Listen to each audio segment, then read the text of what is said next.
Oh, do you guys want to know a fucked up fact? Okay, so you guys know how like solar energy is like this new thing that we're using in order to power our power, right? But it's not actually.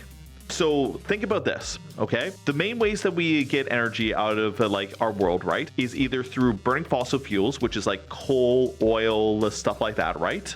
Natural gas, right? There's then nuclear option where we take nuclear elements and we basically split them in order to evaporate a lot of water and move turbines, right? And then you have hydroelectric where you basically take a river and you rush it past a turbine in order to generate electricity, right? All three ways are using water, but basically, long story short, there's like three different ways. There's burning, there's nuclear, and there's a wind turbine, there's running water, and now there's solar, right? That's the way to make energy. Is there anything that I missed? There's wind too. Yeah, I said wind turbines. Yes. Wind? Yeah, I said wind turbines. Sure, we include geothermal, but geothermal is very limited. But yes, we can include geothermal. So let's take this top down, okay? What is oil and gas, and what is coal? Where does it come from? It comes from the earth, okay? From fossils, right? It comes from dead dinosaurs and dead plants, right? So basically, things that died a long time ago got buried under the ground and then basically rotted into carbon-based like liquids, right?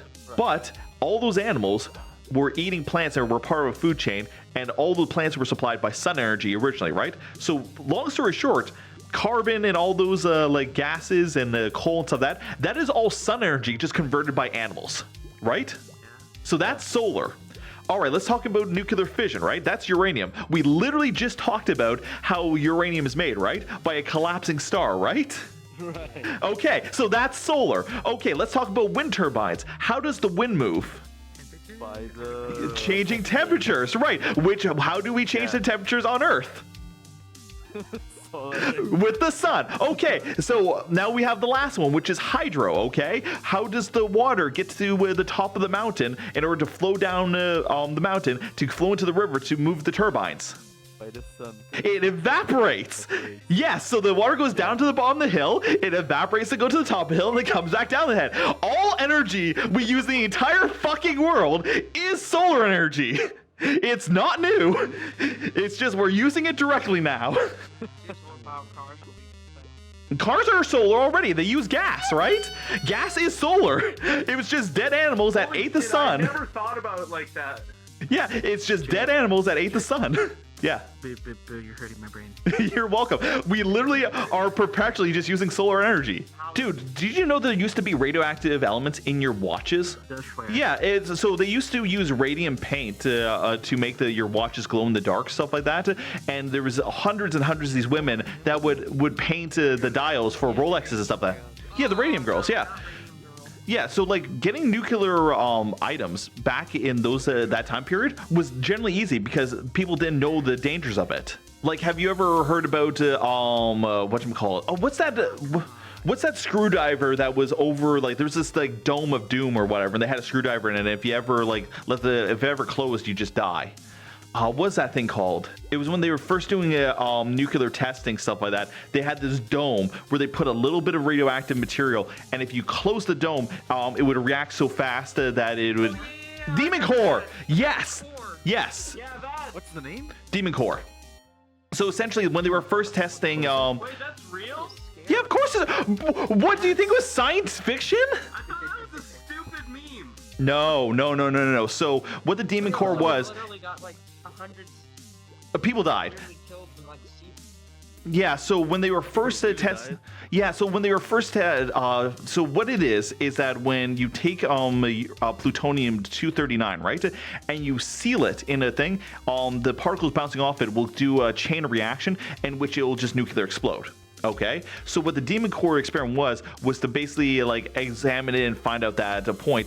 And as long as you did not completely close off the vessel, the radiation could escape, and you wouldn't have a chain reaction, right? But in order to keep it open, they didn't use hydraulics. They literally used a screwdriver that was just sitting inside the Demon Core. So one time they were working, somebody hit the screwdriver and it closed. And you had like a couple seconds in order to like open up, and if you didn't open up, it would cause a nuclear explosion. So they had to open it up, and when you open it up, because it basically did a chain reaction, everybody in there died from uranium, like radiation, like destroying their DNA. because it started doing a minor chain reaction. Yeah, they were trying to make it go critical. Exactly. Yeah, so that's what the whole Demon Core experiment is. They were trying to find the point of criticality. Oh, it was a beryllium dome. Thank you. The Demon Core was a beryllium dome with the core. Yes, sorry. Thank you for the clarification, Scrubs. Not everybody. The people in the room died. They got radiation poisoning. But like, okay, real talk though. When you're talking about radiation, right? You gotta be really careful with your wording because radiation has like this buzzword of like, oh man, it's deadly, stuff like that, right? But like, a lot of things in this world is radiation. Light is radiation. Like, okay. Question. Do you know what the difference between an LED and an incandescent bulb is? You do? Go for it. No, because I'm stupid. Tell us. What's the difference between an LED and an incandescent bulb? Oh, I've heard. If I remember right, the incandescent is like a thing that heat and make light. Yes? And the LED turns energy into light by another thing. I forgot exactly. Very close, very close. So when you're dealing with an incandescent light bulb, what happens is you're running electricity through a wire, okay? And that wire is contained in an atmosphere of gas that will not burn, right? But whenever you're running electricity through that wire, 10% of the energy that goes through that wire is converted into visible spectrum light, okay, which is a type of radiation. The other 90% is converted into infrared radiation, and that's why it heats up. The way humans detect infrared radiation is through heat, okay? So when you touch those light bulbs, they're hot. Whereas LEDs, when you run the electricity through them, they don't produce infrared radiation. They only produce visible light spectrum like light. So you don't need like 10 watts to run them. You only need like 1 or 3 watts to run them, and you're saving 90% of your power bill because you're not doing 90% of your energy into heat. That's the difference between the two. We're talking about LEDs and light bulbs.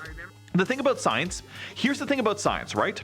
When you first start science and you learn a whole bunch of stuff about it, you're like, yeah, I know everything about science.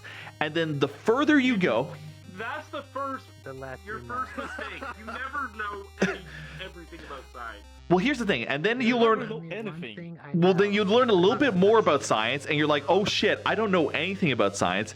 And then once you get to like the university, Science is all about testing theories.